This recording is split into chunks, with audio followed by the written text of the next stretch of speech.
EF, my name is Malika Jane, coming to you from sunny California. I am currently a junior at San Jose High School and am part of the prestigious International Baccalaureate program. The International Baccalaureate program allows me to learn from a curriculum that is taught worldwide. This provides me with global views that help me understand concepts with an open mindset. Through the project-based learning system, the International Baccalaureate program helped me take what I learned in the classroom and connect it to real-life situations that can affect my community and world. Personally, I believe a global citizen is someone who is aware of the issues that impact their community as well as international events that are occurring. By looking beyond their personal lives and creating a mindset that allows them to comprehend worldwide issues, a global citizen is allowed to take the opportunities that are granted to them and apply them to make the world a better place.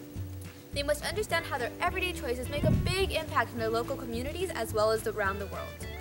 Being part of my school's United Nations Club, I am able to discuss worldwide events with other students and come up with ways that we can resolve them. Additionally, we do thorough research to make sure we truly understand the root causes of these problems so we can get a deeper understanding of what's going on around the world.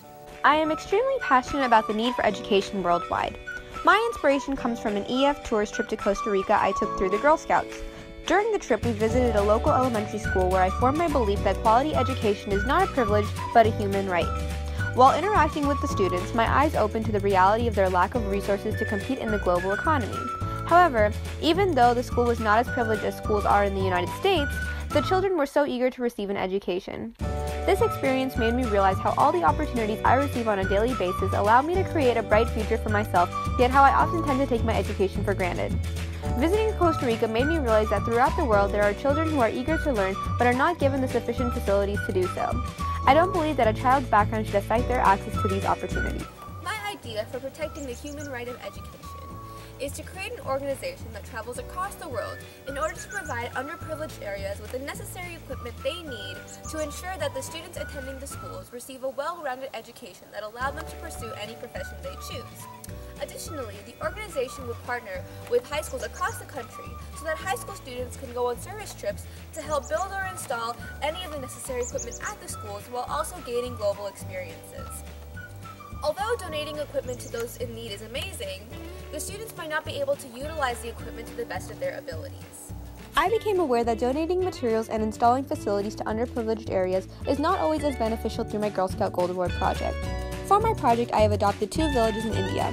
There is a school in each village and they do not have access to clean drinking water, bathroom facilities, computers, sports facilities, or libraries. I am currently raising money to help provide these facilities for the schools. However, when I visited the schools, one of them already had a set of 5 computers. I was shocked to find out that they had been donated, but the faculty at the school did not know how to set them up, and therefore the computers had sat in a corner for over 1 year. Therefore, I thought of the idea to have the organization connect the local high schools to the underprivileged schools in their area. Once the necessary equipment was installed at the underprivileged schools, the high school students could volunteer their time by helping the underprivileged students learn how to use the computers, tutor them in math, or even teach them basic English skills. This way, the high school students could gain any community service hours they need for school, while also ensuring that all the facilities at the underprivileged schools were being used to their full capacity. The organization's goal would be to provide students who are less fortunate with the human right of a well-rounded education. Moreover, the organization would hope to develop the high school students who volunteer into global citizens by providing them with opportunities to not only allow them to see beyond their everyday lives, but also to understand that they can make a difference in making this world a better place by conserving fundamental human rights. EF, I hope you grant me the opportunity to attend this year's Leadership Summit so I can meet with students from around the world and discuss with them ways that we can conserve the essential human rights that each individual deserves.